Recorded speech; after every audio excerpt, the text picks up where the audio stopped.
Wominjeka everyone, Wominjeka meaning welcome. My name is Auntie Julianne and I'm an elder of the Wurundjeri Woi-wurrung people, and in recognition of doing my welcome to country, I'd like to pay my respects to my elders past, present, future and any elders that were here today, and I would also like to welcome you all here today. The Wurundjeri Woi-wurrung tribe consists of three families, the Nevins, the Terricks and the Wandins, and I'm part of the Nevin family. The three families all descend from one woman called Annie Barratt, which makes us one big family. Annie Barratt is the youngest sister of William Barratt, a pioneer for Aboriginal people in the 19th century, fighting for equality and land rights. I'm here today to welcome you all to the land of my ancestors. We call the land within our tribal boundaries our country. The Kulin Nation, Kulin meaning man, is made up of 5 groups. They are the Wurundjeri Woi-wurrung, Boonwurrung, Tanarong, Wathaurong and Dja Dja Wurrung. And to give you an outline of the Wurundjeri country and the area we cover, Wurundjeri country extends from north to the Great Dividing Range, east to Mount Baw Baw, south to the Moolalic Creek and west to the Werribee River. We cover a diverse range of land from the mountains to the beach and everything in between. Many thousands of years ago, if an Aboriginal person from another tribe wanted to cross our boundary, they would have to sit at the boundary and wait for the Narragadah, which is the headman, or an elder to come past to give permission to cross. Traditional Aboriginal culture was highly territorial, and visitors risked a violent reprisal for crossing a tribal or clan boundary without this permission, and this is how a welcome to country originated in our culture. Traditionally, being welcomed onto country meant you respected Bunjil's law. Bunjil, the wedge-tailed eagle, is our creator, and Wah the crow is our protector. And as long as you looked after the country, you had access to our waterways and our land resources. And when you enter our country, we ask that you respect our resources, our fauna, flora and water, as they are very special to us. And when you are ready to leave, we ask that you leave it the way you found it.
have lots of council services that support our community.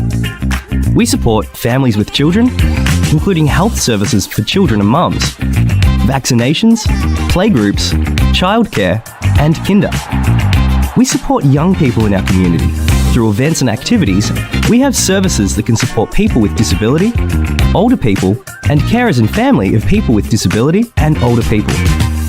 Our libraries support everyone in our community, help people learn new things, and are free to join. We support our community to have fun and be active through events and activities, sport, and recreation areas. We help look after our places and spaces, the environment, and local businesses. We have laws to keep people safe, to make sure buildings are safe, to make sure roads and footpaths are safe, to make sure our places and spaces are safe. We make sure everyone follows the law to keep our community safe and happy. Moonee Valley. It's a great place to live, work, and visit.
Welcome to the Council meeting.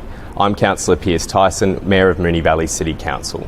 We aim to get started every second Tuesday at 6:30 p.m. However, sometimes there are some delays behind the scenes that we need to work through, and we appreciate your patience. You can have a look at our agenda online for all the issues that we'll be talking about tonight, and we look forward to seeing you soon. Thanks. So every second Tuesday we work through our council agenda, and what that means is working through things from procedural, day-to-day issues, financial reports, all the way up to the most important things in Moonee Valley, in Victoria or in Australia. And councillors can put up alternatives to that, can put up our staff officers' recommendation, and we can debate that and vote yes or no at the end of the day.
Wominjeka everyone, Wominjeka meaning welcome. My name is Auntie Julianne and I'm an elder of the Wurundjeri Woi-wurrung people, and in recognition of doing my welcome to country, I'd like to pay my respects to my elders past, present, future, and any elders that were here today, and I would also like to welcome you all here today. The Wurundjeri Woi-wurrung tribe consists of three families, the Nevins, the Terricks and the Wandins, and I'm part of the Nevin family. The three families all descend from one woman called Annie Barratt, which makes us one big family. Annie Barratt is the younger sister of William Barratt, a pioneer for Aboriginal people in the 19th century, fighting for equality and land rights. I'm here today to welcome you all to the land of my ancestors. We call the land within our tribal boundaries our country. The Kulin Nation, Kulin meaning man, is made up of 5 groups. They are the Wurundjeri Woiwurrung, Boonwurrung, Tanarong, Watharong and Dja Dja Wurrung. And to give you an outline of the Wurundjeri country and the area we cover. Wurundjeri country extends from north to the Great Dividing Range, east to Mount Baw Baw, south to the Morley Creek and west to the Werribee River. We cover a diverse range of land from the mountains to the beach and everything in between. Many thousands of years ago, if an Aboriginal person from another tribe wanted to cross our boundary, they would have to sit at the boundary and wait for the Narragadah, which is the headman, or an elder to come past to give permission to cross. Traditional Aboriginal culture was highly territorial, and visitors risked a violent reprisal for crossing a tribal or clan boundary without this permission, and this is how a welcome to country originated in our culture. Traditionally, being welcomed onto country meant you respected Bunjil's law. Bunjil, the wedge-tailed eagle, is our creator, and Wah the crow is our protector. And as long as you looked after the country, you had access to our waterways and our land resources. And when you enter our country, we ask that you respect our resources, our fauna, flora and water, as they are very special to us. And when you are ready to leave, we ask that you leave it the way you found it.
have lots of council services that support our community. We support families with children, including health services for children and mums, vaccinations, playgroups, childcare, and kinder. We support young people in our community.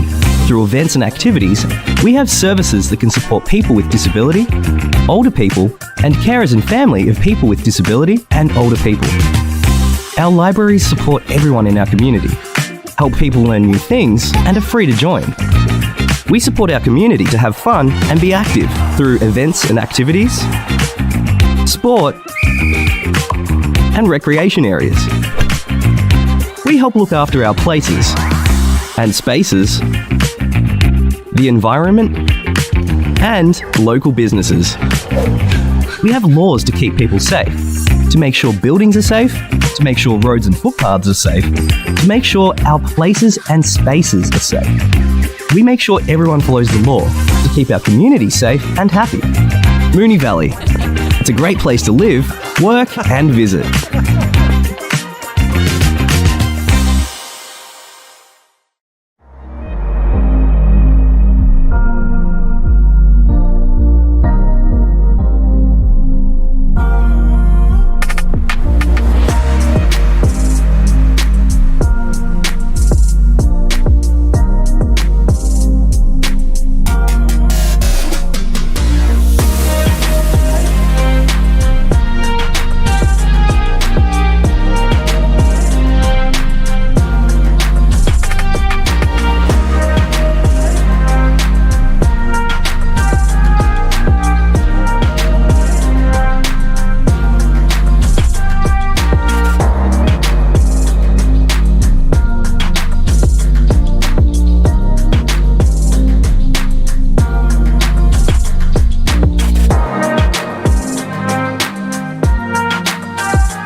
Welcome everyone to the Council meeting on the 9th of July 2024, which I now declare open at 6:30pm. I'd like to warmly welcome the members of the public in the gallery who have joined us this evening, as well as those watching at home on our live stream. As well as being live streamed, the video recording of this meeting will be available on our website, so attendees in the gallery are advised that their presence may be recorded. A reminder as well to the public in the gallery that as per Governance Rule 75.1, personal video and audio recordings are not allowed. On behalf of Moonee Valley City Council, I respectfully acknowledge the traditional custodians of the land on which we meet, the Wurundjeri Woiwurrung people of the Kulin Nation, and pay my respects to their spirits, ancestors, elders, and community members past, present and emerging, particularly on this week of all weeks, which is NAIDOC week as well. Item 2 on the agenda is apologies and leave of absence. I note that we've got a full complement of councillors this evening. Item 3 is the confirmation of minutes. Councillors, can I please have a mover and seconder that the minutes from the council meeting held on Tuesday the 25th of June 2024 be confirmed? It's moved Councillor Bedio, seconded Councillor Sypek. Councillor Bedio, would you like to speak to the motion? Councillor Sypek, would any other councillor like to speak? If not, I'll put that to the vote. All those in favour? It's carried unanimously. Item 4 is declarations of a conflict of interest. Does any councillor wish to flag a conflict of interest on any item on the agenda tonight? Councillor Hodgson. Thank you, Mayor. I'll flag a material conflict of interest on 9.1 on tonight's agenda. Thank you. Councillor Bedio. Thank you, Mayor. I'll declare a material conflict of interest on agenda item 9.1 on tonight's agenda. Thank you. Item 5 is presentations. Councillors, are there any presentations tonight? Councillor Sypek. Thank you, Mayor. Just wanted to inform the council and the community that yourself, Councillor Isa, myself, the CEO and our communications officer all attended the ALGA conference in Canberra last week, and it was actually quite good because we had a motion on the floor, which was voted by every council in Australia unanimously for. So there was no objection. So I was very, very proud of that. We had 100 and, don't quote me on it, but about 148 or 149 motions that we had to get through, and the first sitting was quite interesting because all the stuff that I thought there was going to be great debate on, there was absolutely no debate, and all the stuff that I thought was just going to be a straight out yes or no vote ended up having half an hour debates all over it. So I can go into more detail, but I'm sure that we'll be putting in a written report as well to council. But besides that, we met with some politicians as well, which was really good, and I think the networking was great because you get to hear from other councils throughout Australia that have similar problems to what Moonee Valley does. And one of the interesting ones, I was speaking to the Deputy Mayor of Darwin, and it's just amazing. Like, I never thought Darwin would have similar problems to what Moonee Valley would, but they do. We have a lot of common problems. So we had a great talk about it, and but that was only just one example. But there's plenty of other examples that I'm sure our report will fulfil everyone. Thank you. Thank you, Councillor Sypek. From myself, I'd like to congratulate Auntie Muriel Bamblett AO for being named NAIDOC Person of the Year. It's a fitting acknowledgement, particularly this year, as Auntie Muriel is also celebrating her 25th year as the Chief Executive of the Victorian Aboriginal Childcare Agency, VACA. Auntie Muriel has embedded culture into everything VACA does to build resilience, self-esteem, connection and belonging among Aboriginal children and families, and under her leadership that organisation has become a leading one of its type in Australia. The benefits of Auntie Muriel's work can be seen right here across Moonee Valley, and in the last financial year, participation in our maternal and child health programs by enrolled Aboriginal kids was 91%, which is the highest participation rate we've ever had. And as of this year, for the first time, we've also got a First Nations playgroup that is being facilitated right here in Moonee Valley by local parents. This year's NAIDOC Week theme is Keep the Fire Burning, Black, Loud and Proud, and thanks to the work of Auntie Muriel, the voices of our most vulnerable will continue to be heard, black, loud and proud. Congratulations to Auntie Muriel on behalf of Moonee Valley. Thank you. Are there any other presentations? Councillor Hodgson. Thanks, Mayor. And as we've just heard, this week we're celebrating NAIDOC Week, which is a week born out of the Day of Mourning for the mistreatment of Aboriginal people in our own country, and it's evolved into a week-long celebration of Aboriginal cultures and communities. The theme of Keep the Fire Burning, Black, Loud and Proud honours the enduring strength and vitality of First Nations culture, with fire a symbol of connection to country, to each other and to the rich tapestry of traditions that define Aboriginal and Torres Strait Islander peoples. Just a couple of plugs. We've hosted 2 events in Moonee Valley for NAIDOC Week. One was yesterday, where Uncle Charles Pakana gave an oration on how to go beyond allyship and be a collaborator, go beyond the role of listening and be a really active participant in substantive reconciliation, and to join with Aboriginal and Torres Strait Islander Victorians in the advancement of treaty and truth-telling. And on Thursday, this coming, I hope you'll join us down at the Jerring Flemington Hub at 10:30am for the NAIDOC flag raising ceremony, which will be followed by cultural activities and light refreshments hosted by Yarn Strong Sister, and I hope to see you there. Thank you, Councillor Hodgson. Are there any other presentations? Councillor Byrne. Thank you, Mayor. I would like to acknowledge the sudden and sad passing of Paul Hogan in late June. Paul was a beloved community member who touched the lives of many in Moonee Valley. A proud graduate of St Bernard's in 1980, he dedicated himself to giving back in numerous ways. His career in education included roles at several schools, including St Teresa's in Essendon, before he became the principal of St Mary's in Ascot Vale, a position he held for 7 years before retiring in 2022. Our thoughts are with his wife, Rosie, his sons, Jack, Sam and Ned, his grandchildren, and the many students, both past and present, who are mourning his loss. Thank you, Councillor Byrne, and absolutely on behalf of Moonee Valley, we acknowledge Paul's passing. Are there any others, councillors? Councillor Isa. Thanks, Mayor. I just wanted to say a few words to thank my colleagues and officers for their understanding when, as happened last meeting, I experienced panic attacks during council meetings. Panic attacks are not particularly pleasant, but with effective intervention and management, they can be well contained. About 25% of our community lives with mental health challenges of varying degrees. These are usually invisible weights that make everyday life a little harder for people. One of the most difficult challenges is dealing with stigma and negative stereotypes that can also involve discrimination. I have thought for some time that as an elected representative, I really should be doing more to speak up and help combat stigma and negative stereotypes, to make it easier for people to talk about mental health and to access support. One of the reasons I've been hesitant to speak up is that when I did so in a previous role as an employee, there were significantly negative consequences. But I guess that alone is reason enough to keep speaking up, however difficult, to do what I can to normalise mental health struggles and reduce stigma and misunderstandings. A doctor once said to me, "Rose, there's mad, bad, and sad." They were reassuring me that I wasn't bad or mad, but I probably prefer to think that we're all a complex circuitry that sometimes just needs a little untangling.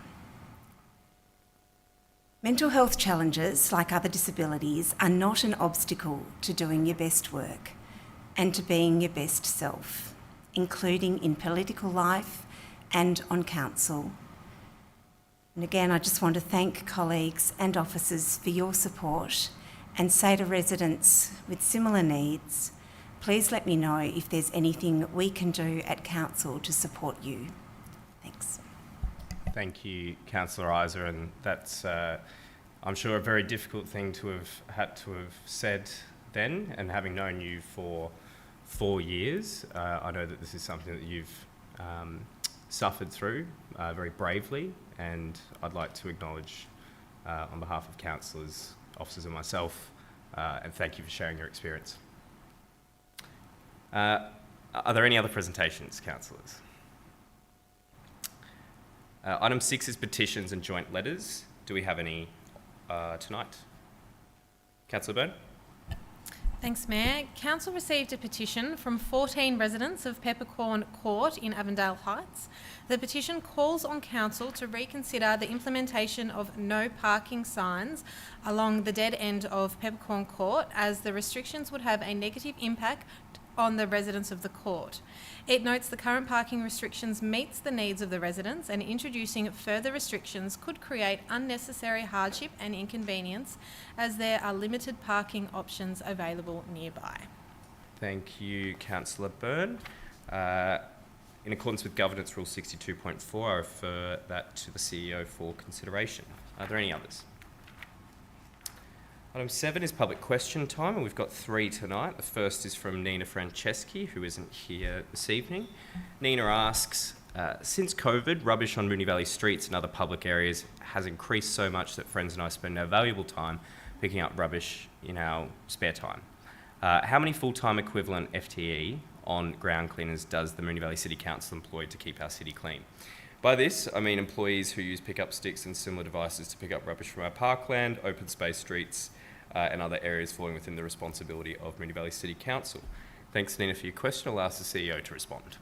Thank you, Nina. Through the Mayor, further to the response provided at the last Council meeting, Council employs 5 dedicated staff to collect rubbish and litter in streets, 29 staff in parks and reserves that spend approximately 10 to 15% of the time undertaking manual litter collection and the servicing of 320 public litter bins installed for the purpose of responsible disposal of litter across the municipality.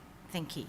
Thank you. The next 2 questions are from Melissa Mendoza, who is not here this evening. So on behalf of Melissa, her first question is, what is the City of Moonee Valley doing to support the well-being of young families? I'll ask the CEO to respond. Thank you, Melissa. Through the Mayor, in partnership with the state government, Council offers several universal programs to support the well-being of young families, such as, but not limited to, maternal and child health, new parent groups, immunization, sleep and settling programs.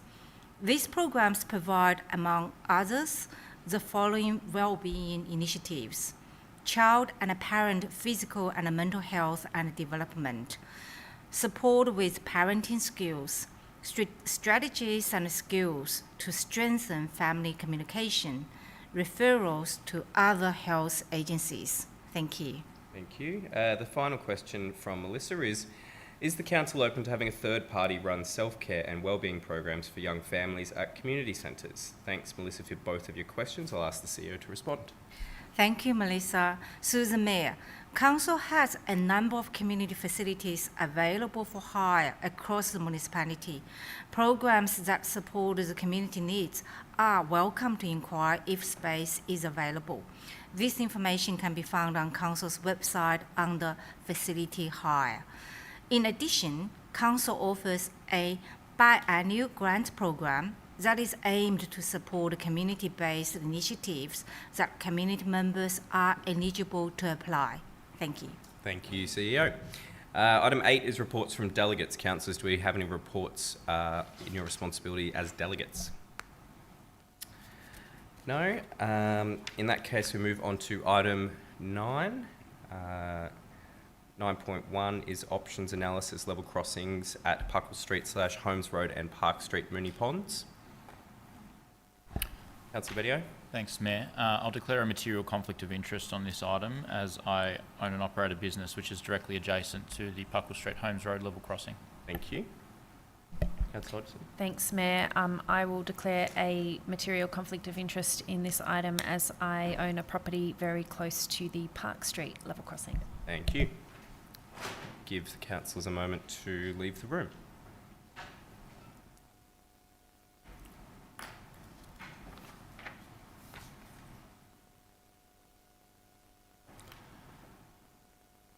Councillors, the officer's recommendation is shown on the screen there. Do I have a motion? Councillor Adams. Thanks, Mayor. I'll move the officer's recommendation without point C, please, and reorder the lettering so point D becomes C. Thank you. Thank you. Councillors, are we aware of what's been moved? Yes. Is there a seconder? Councillor Sharp. Councillor Adams. Thanks, Mayor. This report has come to us following a request for further analysis of different design options for the removal of the existing level crossings at Puckle Street, Holmes Road and Park Street, following our meeting held on the 27th of April 2023. Thank you to officers for the additional work involved to analyse the options and report back to us. Thank you. Thank you. Councillor Sharp. Just concur with Councillor Adams. Thank you. Thank you. Would any councillor like to speak to the motion?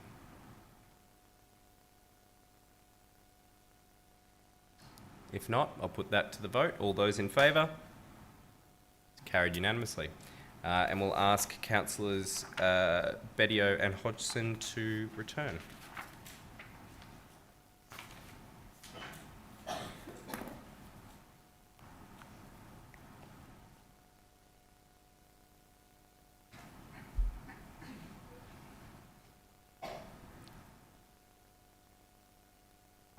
Welcome back, councillors. Not much of a break for you, unfortunately.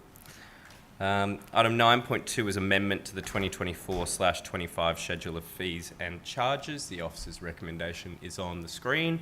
Do I have a motion? Councillor Bedio. Thanks, Mayor. I'd like to move that Council resolves to 1. Set the parking infringement discretionary fee to 0.49 penalty units, equating to $96 in the 2024-25 financial year, noting this keeps the fee unchanged from the previous year. 2. Update the 24-25 schedule of fees and charges included in the 24-25 budget accordingly. Thank you. Is every councillor aware of what's been moved? Is there a seconder? Councillor Sypek. Councillor Bedio. Thanks, Mayor. Parking fines are a necessary evil. They're a deterrent to ensure that parking bays remain accessible for all and promote a flow of traffic to support small business. However, I have for a long time loathed the inequity that is built into the parking fine regime. For a high income earner, a $100 parking fine is an inconvenience. But for a retail worker on $30 an hour, a parking fine, which often comes about from a simple mistake or due to being stuck at work, can be the difference between making rent for the week or not. That's why in this motion, I'm putting to Council that for this financial year, we freeze car parking infringements to the same amount as per the previous financial year, which is a mere reduction of $3 per infringement as opposed to increasing by the statutory cap. I know we aren't talking about a lot of money, and I know the community aren't going to be out celebrating in the streets, but I feel that parking fines closing in on the $100 mark is failing the pub test. Parking fines should be a deterrent. They should not be a revenue-raising exercise. The question to ask yourself is whether the existing rate remains as an effective deterrent. And I think if you were to ask anyone in our community that at $96, that answer would be yes. And in my opinion, any increase past this will be rightfully considered revenue raising. Furthermore, I loathe that our small business owners and staff are the ones who unfairly cop the brunt of parking infringements. I look at Moonee Ponds specifically, where the activity centre has a severe lack of longer-term parking options for business owners and staff. Business owners who pay significant rate levies, who are simply going to work, employing people, providing retail and entertainment to the community, are being whacked with parking fines more often than many realise. Retail workers who are stuck pouring a beer while their parking bay expires are being slammed with a fine equivalent to 3+ hours of their work. In my opinion, the system isn't fair and it isn't working, and I look forward to meeting with council officers over the coming week to discuss potential options to fix this issue. Thank you, Councillor Bedio. Councillor Sypek. I fully concur with my colleague, Councillor Bedio. I think he's raised a very, very good point. I think parking fines has always been an issue for our constituents, and I fully support his motion. Thank you, Councillor Sypek. Would any other councillor like to speak? Councillor Isa. Thanks, Mayor. Look, I'll foreshadow the officer's recommendation for this motion. I appreciate completely the comments that Councillor Bedio has made with respect to the high cost of a parking fine. None of us like that little piece of white paper, and it hits everyone's pocket hard. And I did make some inquiries as to what other municipalities do, whether there's capacity to differentiate across the fining regime. Is it possible to charge concession rates on fines? What do other municipalities do to make sure that there's a fairness attached to our fining regime? And we did learn that all of the neighbouring municipalities use the rate that's been proposed by officers, and that it would hit our budget that we passed last meeting considerably to look at reducing the fine that we should have been part of our package last week. I think the other point about inequity is that I guess, if we did freeze a couple of fees and charges this year to try to make sure that we were responding as best we could to cost of living issues that we're all feeling, that all our residents and traders are experiencing. And I guess if we're going to be freezing fees and charges, I'd probably prefer to be making sure that we're freezing fees that everyone has to pay to do things, whether it's to go to the gym or to attend a theatre show or whatever it might be, rather than fines that people are receiving because they've, as a penalty for a wrongdoing. Because our parking, we all hate it, but we also get so many requests from residents around making sure that there's turnover in parking in their street, making sure that we have proper parking restrictions so that people can park outside their homes, so we can get people turning over through shopping centres. So the parking, it is it's a evil necessity. I would probably prefer for us to help assist with hardship through appeals processes that really recognise and support people who can't pay a fine that they've received, or for whom there are particularly mitigating circumstances when they've received the fine. I'd prefer us to be looking at the appeals process to help people, rather than a $3 off the fine at this point. Thanks. Thank you, Councillor Isa. Would any other councillor like to speak? If not, I'll ask Councillor Bedio whether he would like a right of reply. Thanks, Mayor. I can appreciate the sentiments, Councillor Isa, and I suppose in many ways understand, and I hope that across a lot of our fees we could have frozen them. But I think we need to differentiate between the fees where people are actively choosing to partake and for something that is supposed to be a deterrent. I understand that in many cases the parking fines are given to people who, let's say, have done the wrong thing. But I can only speak from from what I know. For example, I have a number of staff who have received significant numbers of parking fines because they've been too busy at work, for example. They haven't been able to get out of work in time to move their car, and they might have been 5 minutes or so late. And it really hits hard. It's a lot of money. And the question I have, and it's the same question I posed at the start, is what is a successful deterrent? And I would consider $96 to be still a significant deterrent. And I'm questioning as to why we would be increasing that deterrent from $96 to $99 for any reason other than to raise revenue. And so my question to councillors is, what are we trying to do here? Are we trying to put forward a mechanism to deter, or are we using this increase to raise revenue for the council? Thank you, Councillor Bedio. I'll put that to the vote. All those in favour? That is Councillor Bedio, Councillor Byrne, Councillor Sypek. All those against? Councillor Adams, Councillor Hodgson, Councillor Isa, Councillor O'Neill Councillor Sharp, Councillor Tyson. I declare that lost. Councillor Isa has foreshadowed the officer's recommendation. I'll just ask governance to bring up the officer's recommendation, if that's all right. Thank you. Councillor Isa, you're moving that. Thanks, Mayor. Is there a seconder? Councillor Hodgson. Councillor Isa. I guess no one really wants to be moving this motion, and I really appreciate that it's a difficult thing for us all around the chamber to be moving a motion about parking fines. It doesn't make any of us feel comfortable to be doing that. The reason this motion has come is because the fee that was set in our budget was $101, and in fact it needs to be below. It needs to be $99 to comply. So officers have advised us that we need to do this. So we are in fact reducing the parking fine from $101 to $99. You know, it gives me absolutely no joy at all to be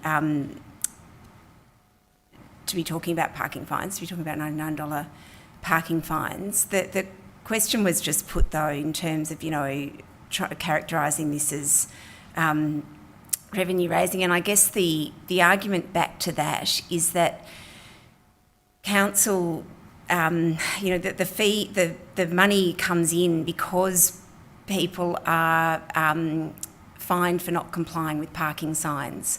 So if everyone was compliant with the parking signs, there's no money coming in. So it's not a revenue raising mechanism, it's a parking dispersal mechanism. And the parking dispersal exists because we live in the inner city where we have more cars than car spaces on the road. And so we have to find ways, mechanisms and levers to move cars around to share that parking space on the road. And it would be great if everyone did that because they wanted to, rather than out of fear of a penalty or a deterrent. But it's not, you know, humans, we're flawed creatures and we tend to respond to penalties. So this is the way to share the resource of parking spaces. It's not a revenue raising mechanism because we don't charge people parking meters to park on the street. We don't do that except for one small street across the road that's a very complicated story. But we don't actually charge people to park. All we do is say, please be fair and don't overstay the time that we've worked out is the best time to maximise this resource. And if you do that, and we're going to have to penalise you in order to help stop you doing that. So I guess that's the response to the very commonly put argument that it's revenue raising. I did just want to reiterate really quickly, and then I'll be quiet, that look, if people are suffering hardship in respect to a fine, I'd encourage people to appeal the fine to council. There are a number of ways in which our council can respond to hardship. I guess, you know, if it's within, this is an operational matter in terms of enforcement and appeals. I guess I'd like to think that we're a council that responds to hardship through that process and circumstances where people have been in emergency situations and haven't been able to move their car, or there's another compassionate reason that we would waive, that the council officers would choose to waive that fine. I haven't enjoyed making this speech. And yeah, thanks. Thank you, Councillor Isa. Councillor Hodgson.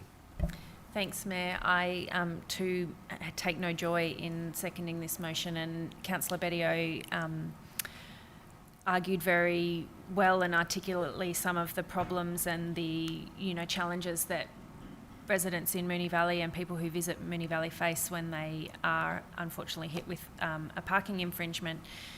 The revenue raising argument, though, and the reason that I didn't support the alternative in the last vote was simply because our budget has been set, and this will impact, the bottom line of how that budget is set. Now, of course, it's just a forecast because, as Councillor Isers pointed out, if no one overstays their parking, we get $0 out of that line item. But given that, the conversations on setting the fees and charges were had and that vote passed, and with the budget in the state that it was at the last meeting, I think that the officer's recommendation is what I will support tonight, just from that perspective of making sure that the impact on our endorsed budget is within the realms of, not impacting it too greatly. I did have something else to say, but I'm going to just leave it there because we've talked about parking for an inordinate amount of time. Thanks. Thank you, Councillor Hodgson. Would any other councillor like to speak? Councillor Bedio. Thanks, Mayor, and thanks to councillor colleagues. And I appreciate the arguments that are being put forward. However, I won't be able to support this motion. I think it's really interesting that we can say this isn't revenue raising, but at the same time be concerned about the impact changing the fines are going to have to our bottom line and to our budget. I think the very fact that we forecast an income from parking fines very much points to the fact that we are raising revenue through parking fines. My question has always been, and it remains, what is the purpose of a parking fine? A parking fine is to be a successful deterrent to ensure that people don't overstay. And I still believe that $96 is a very substantial deterrent. So I won't be able to support this. I won't be able to support the officer's recommendation, unfortunately. But I appreciate the sentiments from across the chamber. Thank you, Councillor Bedio. Would any other councillor like to speak? Councillor Adams. Thanks, Mayor. I just wanted to quickly state the reason that this report has sort of come to us, which Councillor Iser sort of touched on. But obviously our schedule of fees and charges has been out for consultation through the draft budget process, and we passed the budget accordingly in line with our policies. But the reason that this has occurred is that the State Government gazettal of the 24-25 penalty unit occurred after the adoption of the draft 24-25 budget, and Council was notified of the change by Fines Victoria on the 26th of June. And so that's the reason that this so we're in compliance of the statutory cap. Yeah, look, parking fines are terrible. I've got one outstanding that I need to pay and it's coming soon. But parking fines are a mechanism we have to remediate poor parking behaviour around our schools and activity centres. And although we all hate getting a parking fine, it does deter people from doing the wrong thing. And,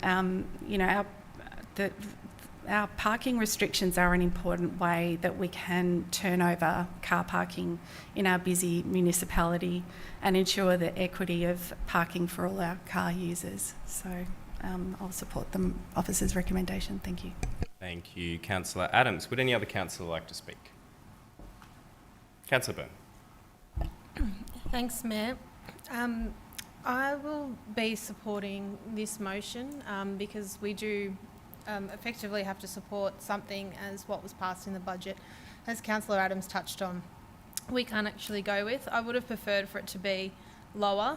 As someone who moved, I think it was an amendment at the time at the draft budget stage to lower rates, and it was by a very small amount of money, the equivalent to a cup of coffee, and then this is something, the amendment that was moved before was again by a smaller amount.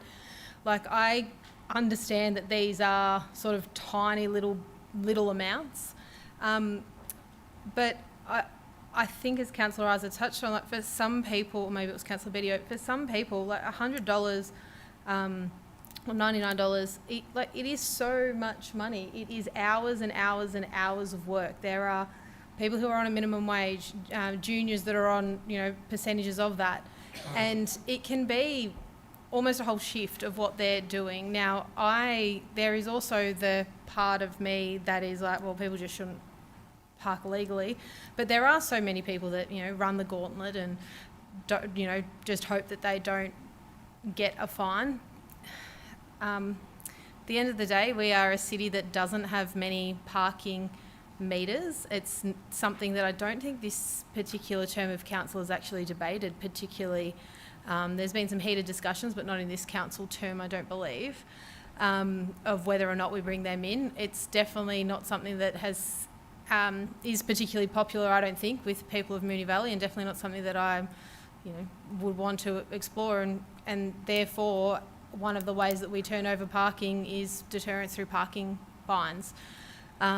So please, people, I hope that we don't reach our targets in the budget in terms of the forecast of how much we think we're going to make through parking fines. Please, if you can, potentially park a bit further away and get a longer spot, or catch public transport or other ways. Because there's nothing that puts you in a worse mood than when you see those little white pieces of paper on your windscreen. Thank you, Councillor Byrne. Would any other councillor like to speak? As there's been some dissent, Councillor Isaac, would you like to close? Oh, look, I'll just probably say that $99 is a lot of money for, I'd say, nearly everybody. So fully appreciate that. This motion reduces the parking fine from $101 to $99. I guess if it was a really effective deterrent, there would be no fines issued. So maybe at the end of the 12 months we can see how effective the money is as a deterrent. We can come back to that conversation then. Thank you. I'll put that to the vote. All those in favour? That is Councillor Adams, Byrne, Hodgson, Isa, O'Neill, Sharp, Tyson. All those against? Councillor Bedio and Sypek. I declare that carried. We now move on to item 9.3, Governance Report, Quarter 2, 2024. Councillors, the officer's recommendation is on the screen. Do I have a mover? Or a motion, sorry. Councillor Hodgson. Thank you, Mayor. I will move the officer's recommendation. Thank you. Is there a seconder? Councillor Bedio. Councillor Hodgson. Thanks, Mayor. This is a report that comes to us quarterly, obviously, as the title suggests, which just details the records of informal meetings and status of open notices of motion. It often also includes any correspondence related to notices of motion, of which there haven't been any this quarter. So that is the missing third attachment, or not missing, the absent third attachment.